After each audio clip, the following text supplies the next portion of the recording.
Hello and welcome to the Fellowship Phase, an Adventures in Middle-earth podcast. I'm Josh and that's Callum. We're going to give you inside information on how to find your own path through Tolkien's world.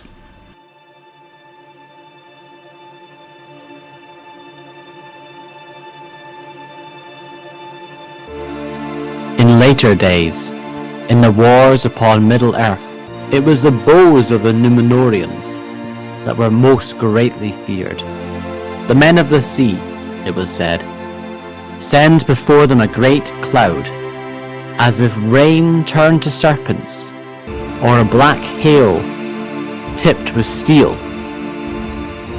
And in those days the great cohorts of the king's archers used bows made of hollow steel, with black feathered arrows that were a full ell long from point to notch, and much feared by their enemies.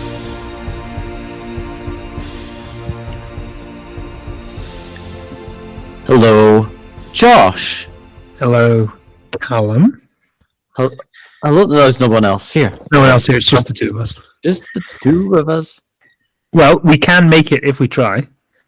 It's been a while since we've recorded. It's been a while. I'm glad that we're back to be recording. I have been spending much time thinking about role-playing games, about Lord of the Rings, Adventures in Middle-earth. I'm keen to get stuck in. Yes. Okay, well, stuck in we shall get, because what were we talking about this week? So this was a kind of key moment in Halmir's story, which had become, for this sort of segment of our campaign, the kind of the main plot, as it were.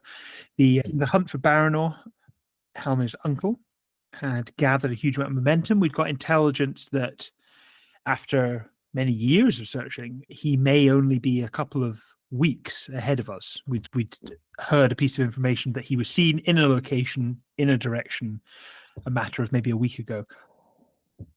That was north of the Vale of Anduin, and we as a group were between different objectives, and Halmir got this information, and his character drive was he was searching for his uncle. So I pushed the group and I said, I have to go. This is the best opportunity. And we went and we pushed off into the snowy north to find Baranor. And it was a really exciting moment, because the moment of reaching that, what felt like a kind of conclusion, came slightly out of the blue, even though it's what we've been working towards for a long time. So I imagine a lot of prep went into it from your end.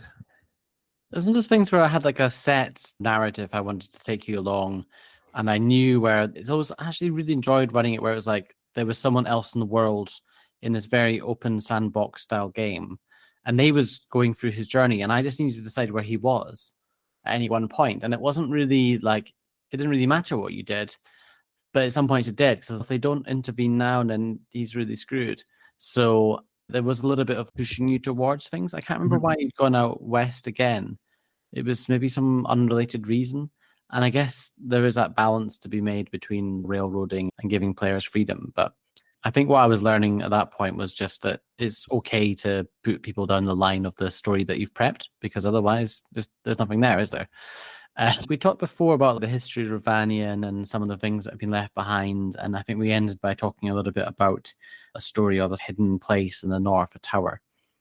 And that's where you thought you might come across Baranor, because I think you heard a rumor that someone had seen him, or a man matching his description in the north. Yes, and Halmir was pretty much certain. The way I tried to play it with Halmir was because he was searching for his uncle. That was his overriding goal. He became more complex as a character when he bonded with the party and he shared the party's goals. But when there was even a kind of hint that Baranor might be around, and you did a really good job dropping in things that were vague enough that Halmir read into them descriptions of figures or mysterious things that have happened, some of which I think were probably just red herrings or just coincidences. Anytime he heard this, the hairs in his back of his neck stood up, and he was like, I have to pursue this. This is, even if it's just a slim chance, I have to pursue this. And this really felt like it was Baranor. We'd got a pretty accurate description. Location made sense. Everything fit together. And there was a real kind of sense of urgency. So we decided we push further north. It matched up with the watchtower which we knew of. We'd heard about way back at the beginning of the campaign and had been confirmed by our trip to Velbovny in Mirkwood. And yeah, we were heading to the watchtower. Now, I didn't know what to expect. It was one of those. I felt it was similar to in kind of video game terms, where if there's a location on the map, this is quite old, so I'm thinking of like Zelda on the Game Boy or something, where the map is like quite a defined space, and there's like an area of the map that you've not explored, and you're near the end of the game, and you think, oh, this is the last dungeon or the last castle or something. You don't know what's there, which is of significance. And that's what this felt like. It was like, we don't know what to expect to the watchtower, or even what it looks like, or what the challenge will be. But I think we as a group knew that it was important. Whatever happened there was going to be a special moment. How did that feel as a DM then, knowing that, like, it was exciting for us, but presumably that meant for you, it was also building to something? Yeah, I actually didn't really know what it was building to. I just knew what the tower was like and what was there. And I basically just prepped, like, I didn't really prep a story for what was going to happen there. I just prepped for what was there. And I think that's kind of how I've learned to prep over time. Like, I used to think, and they'll do this, and this will happen, and this is the story. And now I just prep like the people, locations, and then I come up with the story when you're there, because then I can make it more reactive. Yes, I think that's. So I've done a bit. The inspiration for it really was, I just threw it in when you were in that area right at the beginning of the game. In the Ruvanian region guide for Adventures in Middle Earth, there's a section on page 19 about the Lost Watchtower, and they've described this tower that was built after the destruction of Angmar by the men of Gondor and the elves after the kingdom of Arnor in the north, so the northern part of the Númenórean inheritor kingdoms, had been destroyed. And I don't think it's too much of a stretch of what we know in the lore to think that if they had destroyed Angmar, then they would march from Gundabad. And the idea is that they built a watchtower to keep watch in Gundabad, and manned that. And I was kind of struck by the idea of this hidden tower, and it got my imagination going. Like, they've got like kind of very small but quite evocative drawing in the book. And they talk about it being able to feed a whole army. It's got great stores, and it was manned by the survivors of Kingdom of Arnor. But over time, they gave the keys to the Eothed, who we know are the sort of inheritors of the men of Ruvanian. So then I got thinking later on, I was like, this could link to the history of Ruvanian and the men of Gondor. This is a place that's built by the Gondorians in the north after battle. It ties the Eothed. So this could be a linking space. This could be, if this is a Gondorian ruin in the north, then that would be one of the few places. Yeah. This would be a great place to conclude this sort of plot that's been going on, combining Gondor and Ruvanian. Some questions I had, I was like, well, how come this tower is there and people are not using it? Like, is it just like a massive big Gondorian building? We know they built amazing works, and there are lots of Gondorian, like Amon Sul, Amon Hen, like these great towers that were built. So Amon Sul's the place that Aragorn fights with the Ringwraiths, and then Amon Hen is where they get attacked by the orcs of Isengard. So it makes sense. They like building towers and watchtowers. So then, okay, if it's it's not been found, it's probably hidden. So then I came up with the idea of, I drew a bit of inspiration from the hidden place that you see Faramir and his men in Ithilien. Like this idea of a refuge that's hidden away by geography. So if there's a valley with a narrow viewpoint from the valley towards Mount Gundabad, maybe it's been hidden. How would the valley be hidden? Well, rock sometimes when you're looking at hills, it can be obvious. I like do walking in the Scottish Highlands sometimes. And it's not uncommon to be like a pass is hidden just because of the way that it's between two mountains or two rocks, and you can't quite see the entrance to it.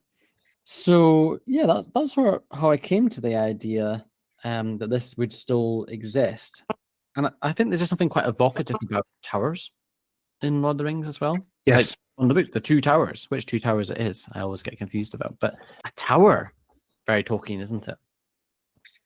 It is. I mean, in the Hobbit, the Dol Guldur of the tower is, it's only kind of really hinted at in the book, but it's enough throwing it in that there's this tower somewhere in the forest is enough to evoke there's something there, this hidden or lost watchtower, that classic thing of, oh, it's very old. So something happened there a long time ago. Yeah. So it was a place of some importance. Which leaves you that question mark of, well, is it still important now? Should we go and see? Is it relevant to what we're doing? Yeah, it was really exciting.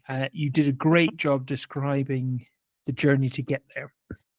I remember that throughout when we've been playing the game, you've been really good with the seasons and making it feel quite kind of gritty, realistic, that if it was wintertime, travel was just not realistic. And our characters would know that. There was areas, mountains, passes, the north that we just wouldn't travel in deep snow.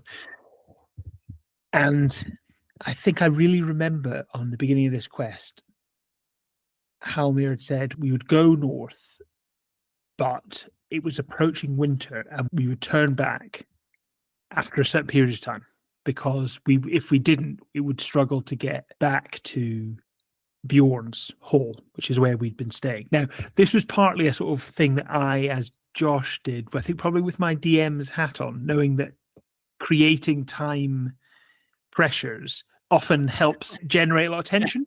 Yeah, no DM.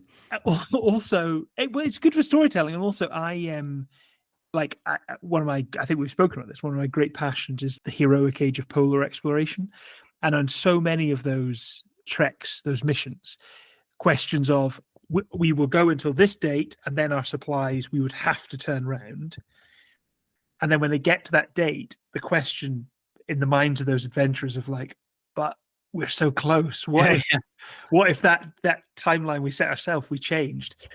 And I knew that when I threw it in, that this was going to be an important mission. And I was like, right, if I say we'll go for this length of time and then we will turn back because of rations and the weather. We got to that point and you'd done a good job of being like, it seems that the quest is the game's afoot, the tower is not that far away. The decision to push on became a real interesting moment in the group, because Halmir was like, I'm pushing on. In my mind, Baranor is in this tower. This is my entire quest arc here. Whereas Karhu, whose story at the time had been really quite central, like we'd encountered a relative of his.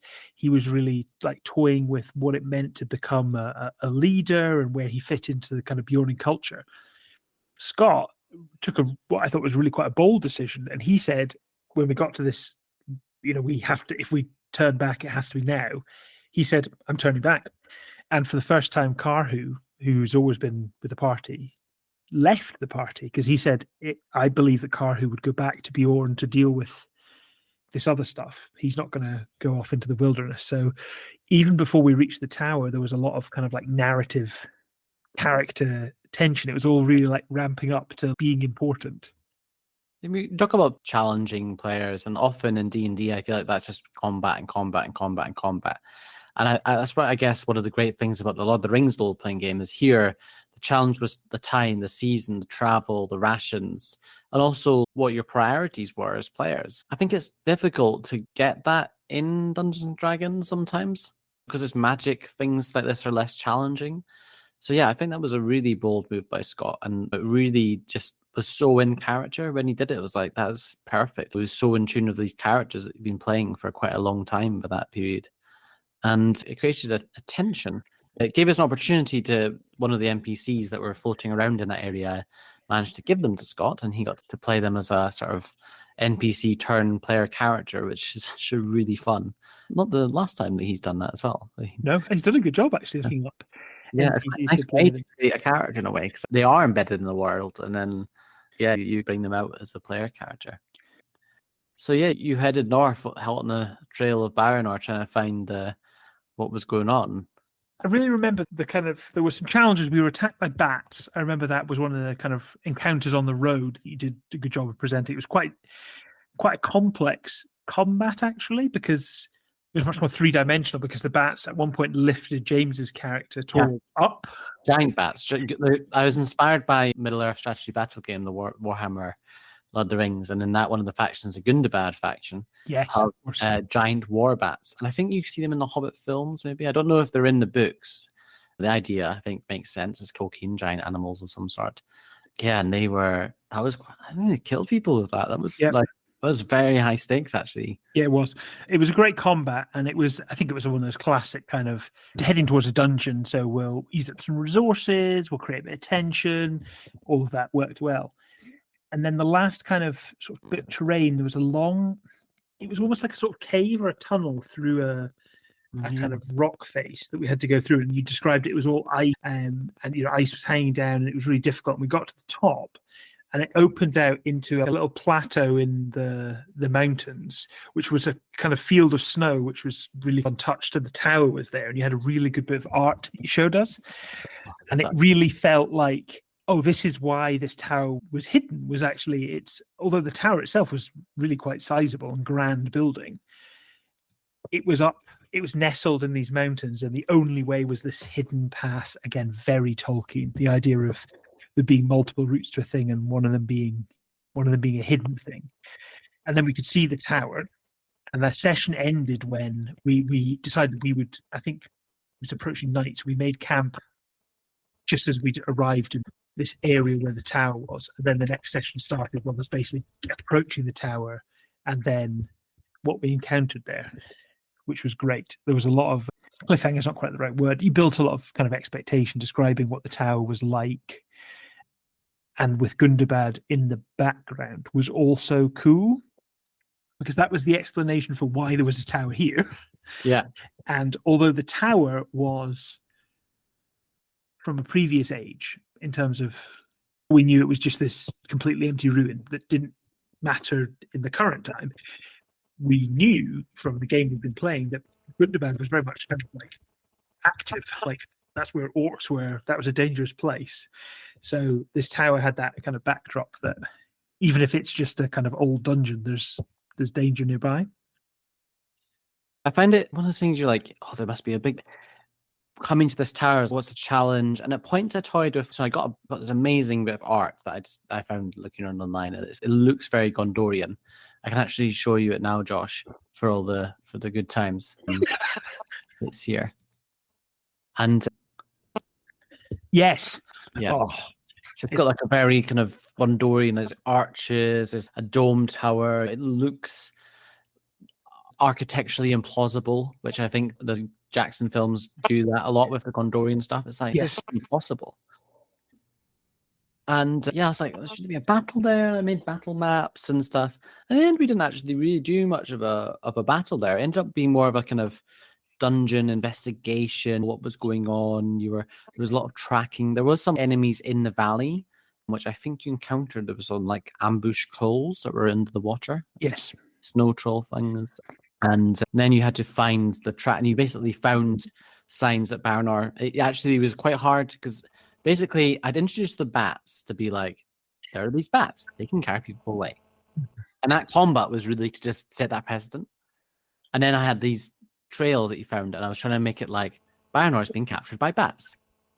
But it was quite hard to get you to go to that point, because I was trying not to be like, I didn't want to say that, obviously. But yeah, it was like you found some of his stuff, it had been dropped. And then that was where I think you had to climb down to get some of the stuff that you saw on the ledge. I imagined it in a lot of films where it's like you can just see on the edge of the snowy cliff that there's a sword glinting and stuff. And you actually found Baranor seemed to have dropped his stuff deliberately. Yes. It was getting captured.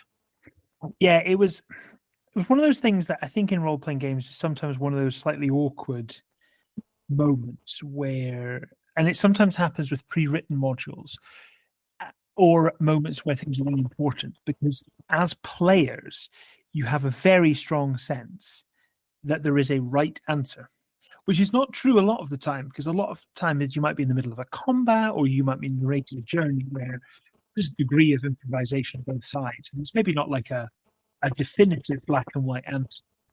Maybe you'll describe a sound in the forest, and we'll be like, oh, maybe it's bandits going to attack us. It doesn't matter whether it is or not, because it's evoked the story. Here, we were looking for a thing. You had decided, you knew in advance what happened to Baranor. There was a right and a wrong answer. And sometimes it feels like you're slightly hitting up against that. What, as players, we know there is an answer. The characters don't, because so they might be like, it might be quite vague, and I don't want to just be like, this is the answer. And that is can be very challenging. I just basically try and force myself to sit with it. I can sometimes see like players getting a bit frustrated if things are unclear, but I'm like, but that's fine. Like, Yeah. I don't mind if you get a bit frustrated if things being unclear, because it's not fun if every session is, and there's this mystery and you figure, like, is it actually quite hard to run a good mystery, I think, because people get frustrated if they can't figure things out. But if you just tell them the answer, then it's no fun. Yeah, it's like that. It's like the idea of like magic tricks. Oh, once you know how they're done, the magic goes away. So if you just tell someone, you're like, oh yeah, that's not cool. Even if discovering it would have been the thing. I was looking through my notes that I was taking during the session, and I always take my notes like from the perspective of Halmir. So he recorded the things that are like important to him as a character. And it talks here, it seemed that Baranor had been attacked by bats. His sword and pack had been cut free. Were the bats trying to carry him off? He did not appear to have entered the tower through the main door. We did a lot of checks on the door to try and figure out had Baranor actually been inside, like what had happened before this incident. He talks about finding Gilfalas, which I've been looking for. He'd been carrying the sword and it was there. So that was part of my character's quest, because looking for the sword was part of why I set off. That was really a reason to look for Baranor, but so the sword was there, Baranor was not. I took that to mean something bad had happened. He wouldn't willingly kind of part with the sword if there wasn't a problem. So we decided we wanted to get into the tower, and our rationale was, even though Baranor had not gone in the tower, we knew he had come to this space specifically, and as we'd already established, this wasn't a place you just stumbled upon. You had to specifically come to the tower. So we thought, we don't know why he came, but we know he came. We recovered as part of the search his pack, which had other things in it as well. It had rations, which were helpful for us. It also had a letter from the steward Turgon of Gondor, which was sealed, but we already knew he delivered a letter to Bard in Dale. So he had another one which he was taking somewhere. Gilfalas was in its scabbard, and we saw a series of words in different languages there, Adonaic and Sindarin. So there was a lot kind of tying it all together. So we decided we wanted to go into the tower, which felt the obvious next. He's got that far and not gone to the tower, I would have cried. I rage quit the whole game. That was like Baranor had this quest to complete. I was trying to say he's not finished it, and it was giving you the opportunity. You don't want it to be like you meet Baranor and then him be like, yeah, I came north to do this thing, I've done it, let's go home. And then it's anticlimax. So I actually thought it was quite a nice way and I think that's a bit Indiana Jones in some ways. Like you might come across someone that's gone a certain distance into the quest and you're following their footsteps, and at the end it's, oh, they haven't got to this bit, now you're on your own. Yeah, and I guess what I was excited about was, I think some of the best bit in the books and the films is where Tolkien introduced elements of the past through locations, like the Troll Hoard, in The Hobbit, where they find all the goods, the swords that the other hobbits find in the Barrow-downs and Lord of the Rings. Bringing in these artifacts is really cool. So I was like, what's going to be in this tower? Well, do you remember? I put a lot of time and effort into, like, I had this map, and then I put every room. I was like, what's in this room? And then I made notes, which is actually a lot more prep than I normally do, to be fair. Yeah, it was trying to make it feel like there was a lot to find. I knew you guys would go through it with a fine-tooth comb. I remember there being kind of 3 broad kind of moments of discovery. One of them was a character moment of discovery. Now, Bert had been playing this character Dior, a rider of Rohan, who'd been with the party for a while, and his backstory, or at least his kind of motivation, was a little unclear, but his character made sense. He was a sort of heroic wander adventurer. It made sense he joined us. But there would seem like there was maybe more to it, and Halmir would picked up a few times that there was maybe something unsaid. On this journey, more of that came out, and he discovered that Dior's sword Badron was actually a sister sword to Gilfalas, my uncle's sword. And I was like, there's a connection here. His presence on this adventure is not a coincidence. And when we got into the tower, he revealed himself as part of a secret Balkar's Chosen basically sort of historic secret order working between Rohan and Gondor to keep the different peoples of Middle-earth kind of together. And he was part of the same order that Baranor was part of. And Baranor, as part of his work of this order for the Steward Turgon, had come to find artifacts at this tower, which would be important. So all of these things spiraled together. Dior revealed this to me. I think we were on watch together, and he revealed all this. And it was this huge, massive moment. And I effectively joined the order and took a kind of oath in following Baranor. So that was one discovery. The next discovery, which was the more kind of material discovery of what you did, was we found our way down into, it was like a room that was under the tower, and there was a marble statue of a sort of bearded man, and it had rings on its hand, a circlet, had a chain, there was a key, and a number of other items, including like weapons and stuff. So there was like a proper treasure hoard. It was like the Treasure of the Trolls, like you said, The Hobbit. That very much that vibe, a proper treasure hoard. So we had a good session of identifying all this stuff. I presume a lot of prep went into that. I did. Yeah, I was like, I think you were getting quite high level at this point. I wanted to give you some stuff, and I think maybe in the next episode we should talk about, how you go about making magic items and, what sort of things are in the books and what sort of things I've come up with and how you found that. But yeah, I think that was a really interesting time. And I was basically, all this was accumulating in the story around about the kin strife, Eldacar coming exiled north, and what would have happened. And I thought this is a place, a refuge. If you wanted to hide something, it's a good place to hide, and it's been hidden. And the whole Valakar's chosen group, thinking back to Ravanian and Gondor united. And I had a load of lore prepped in the background of that. Like when I was reading about it, I read about Boromir's horn, like the horn of Gondor. And that's made of a horn from a kind of a raw, who's like a wild cow. And a raw is like Orome, is one of the Valar. And I was like, so why is the horn of Gondor this horn? Like, what is that all about? And I was thinking about, like, presumably that's come from the north when they were tied of Ravanian. There's a really cool little thing that's in the film. There's a pretty clear link to that area of Middle Earth.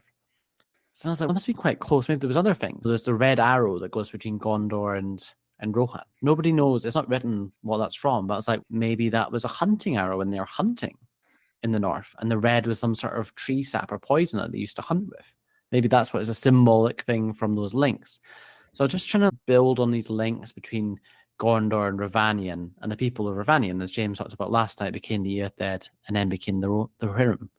So it's like drawing this all together. And then this tower was like, let's come up with some artifacts that could tie back to that time. Some Numenorian ones, some Elvish ones that are coming back from far long ago. So talk a bit more about them. But yeah, it was a huge lore dump, actually. And actually, one of those weird things, actually, I think if you're doing a one-shot or some short campaign, I don't think you could really have the big reveal at the end of this like big journey, lots of risk. And the reveal wasn't a battle. It wasn't the climax of that bit of the campaign. It was lore. And like to have you guys so invested in that was enough for a big reveal. And it really was. And it felt quite Tolkien, like in maybe a more generic campaign or in a lesser video game, you would expect and pretty much be guaranteed that in the tower would be a boss, a villain of some kind. You would going there to fight, and that would be the end. It was, I expected there would be some kind of confrontation there. And I wasn't expecting that the confrontation there had effectively already happened. It was Baranor had been attacked off screen before we arrived. And the thing that we were to find was lore. And honestly, it was amazing. Like, it had that sense of wonder and like amazement of, wow, this is like the idea of a secret hidden order, always cool. Much like Secret Passages, hidden orders, always cool. I got to swear an oath. Dior got to reveal part of his backstory. We got all these magical items. We were like amazed, but because you'd weaved it through the story so well, none of it felt like surprising, if that makes sense. Like it made perfect sense. It was like, oh, yeah, obviously this is what's been going on all along, which I think you'd handled really well.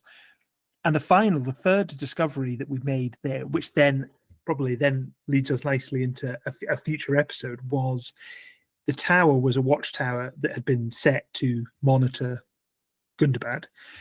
And there was a room, and you described it as at the top, and it was like effectively the watch room. And you described really well. There was this kind of plinth and a glass orb on it.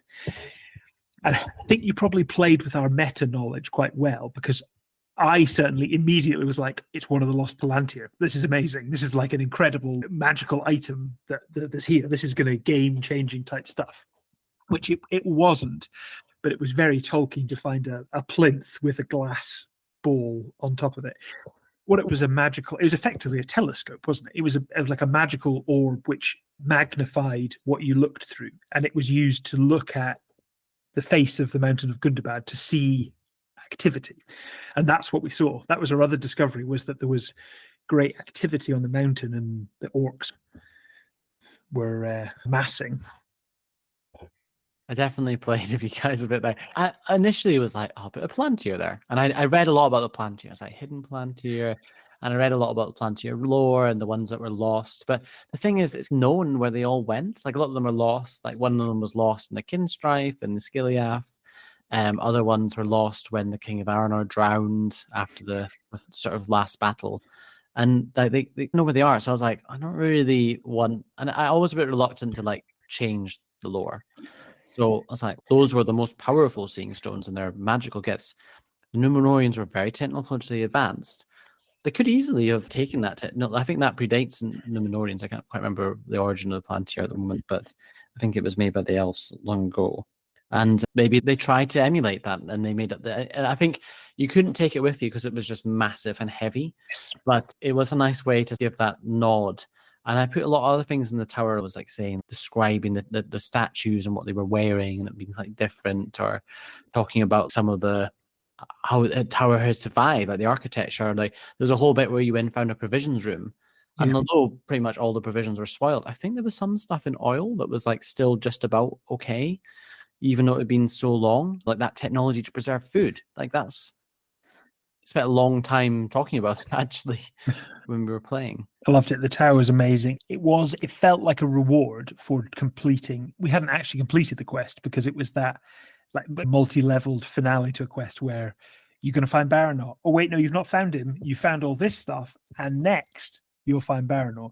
And it did feel like a kind of reward for getting to this point. It also felt quite strongly like that you're about to go into the final part of a game, and you need to be at the highest level. So this is where you get all the magic items and extra information, and plots are tied up and everything. It felt like a kind of staging area because we got some cool weapons. We'll talk about those when we talk about the things that you designed. We got new information about the Secret Order. I took the oath. We were clear about where we were going, and we got all this information about Gundabad. Like you described the different spires of Gundabad and the orcs that we could see with the seeing stone. So yeah, it really set up the next. I'm really looking forward to talking about Gundabad and the upcoming mini series that we're going to do on that, because the Middle Earth role-playing game module was just so detailed, and I basically just took that and ran with it, and there was so much inspiration, and it was like really like a mini campaign within the campaign. There was so many sessions. I think it was like 6 sessions. I don't even know how many sessions we played in Gundabad. But yeah, this is a great moment to say you're going to Gundabad was the first thing I was trying to say with that room, with the watch. Because basically it took you a while to figure it out, and then you eventually figured it out, and someone was able to look down it and saw Gundabad and describe the tower, and I gave you enough detail, which I think when you give people a lot of detail, they're like, this is important. Yes. And then the other thing I did was James's character Torvald had the like woeful foresight background gift thing, and I gave him a vision, which was basically he saw Baranor with bats flying around him in a tower, like being interrogated. So I was like, I don't often prep the woeful foresight. I just decide when James get it. But as a lore master, you can just bring it in. I was like, I'm bringing this in here. I planned it. I knew I was going to say it to him. I just wanted it to be. At this point, I was like, I wanted the absolute certainty that he was in Gundabad, he was danger, and put the pressure on you guys, because I didn't want you to come up to tower and be like, oh, I guess we'll go back. At this point, I was like, they're committed. I'm going to make that, because I've been struggling for a while to challenge you. So I was like, we have an encounter, we've got a long journey, you're going to be traveling in the snow, and then you're going to Gundabad, and that's going to be a challenge. Yeah, absolutely. And it set things up very nicely for what was to come. So it's been great reminiscing about visiting the tower. It was one of my favorite parts of what we did. And I have such vivid memories of all the lore. I think it has a fond moment because it was particularly related to my character. But yeah, really nailed it, I think. So credit to you. Loved it. So yeah, we'll need to harangue Bert to come on and speak about the Palikir's Chosen and a bit more about how we created that character. But yeah, we'll touch on creating some magic items that you could give your players if they're going to somewhere danger like Gundabad. And then I think we'll try and get everyone together to speak about how dungeon crawling, how that works. Right. Well, thanks very much, Josh. Thanks very much, Callum. Gundabad.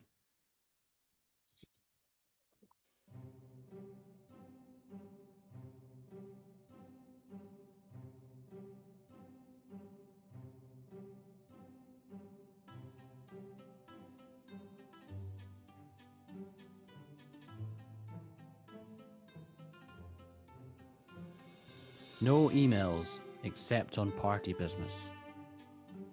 And comments, suggestions, and questions to thefellowshipphase@gmail.com. The long year turns to its close.